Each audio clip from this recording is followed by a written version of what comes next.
ઉનાળાની શરૂઆત સાથે જ ગુજરાતના હવામાનમાં મોટા ઉલટફેરના સંકેતો મળી રહ્યા છે। જાણીતા હવામાન નિષ્ણાત અંબાલાલ પટેલે આગામી 3 મહિના માટે ડરામણી આગાહી કરી છે। કાળઝાળ ગરમી વચ્ચે લોકોને માવઠાનો માર સહન કરવો પડી શકે છે। માર્ચના અંતથી લઈ જૂન મહિના સુધી ગુજરાત પર કુદરતી આફતોનું સંકટ તોડાઈ રહ્યું છે। आज लगभग देशना उत्तरीय पर्वतीय प्रदेशों में एक पश्चिम विक्षोभ आवेल है, जेनी गतिविधिना कारणे देशना उत्तरीय पर्वतीय प्रदेशों में हिमवर्षा थवानी शक्यता रहेशे।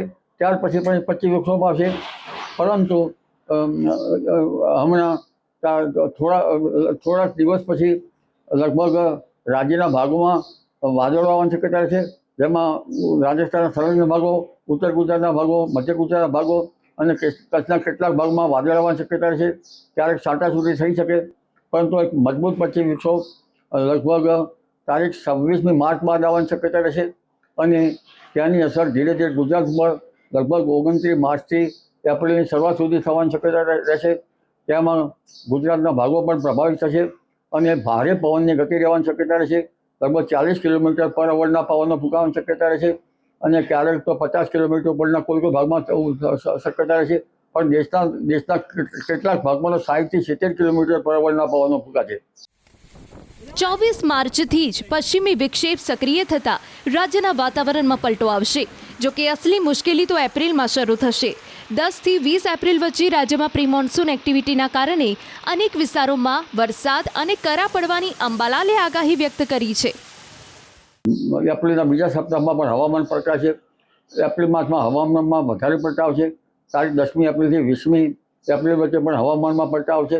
એટલે માર્ચથી શરૂઆતથી એપ્રિલના પ્રથમ સપ્તાહ અને બીજા સપ્તાહ સુધીમાં ગુજરાતમાં પણ લગભગ પ્રી મોન્સૂન એક્ટિવિટીનો વરસાદ થવાની શક્યતા રહેશે, કરા પડવાની શક્યતા છે, પવનની ગતિ વધારે રહેશે। 10મી એપ્રિલથી 20મી એપ્રિલ વચ્ચે પણ હવામાનમાં પલટાવ આવશે, પણ ઉલ્લેખનીય છે કે 20મી એપ્રિલથી લગભગ જૂનની શરૂઆત સુધીમાં બંગાળના ઉપસાગરમાં વાવાઝોડા બનવાની શક્યતા રહેશે અને અશક્ત વાવાઝોડા બનવાની શક્યતા રહેશે।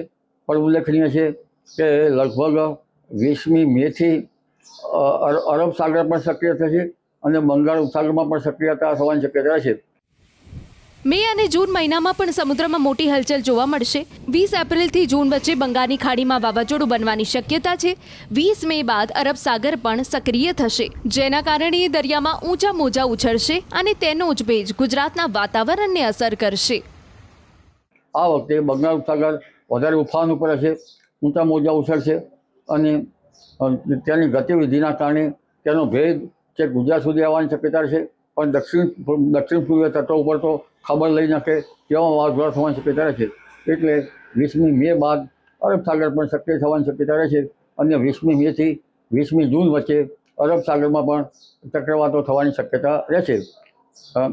લગભગ આ ચક્રવાતની અસર જ્યારે ઓમાન તરફ જાય તો ગુજરાતમાં ઓછી થવાની શક્યતા રહેશે।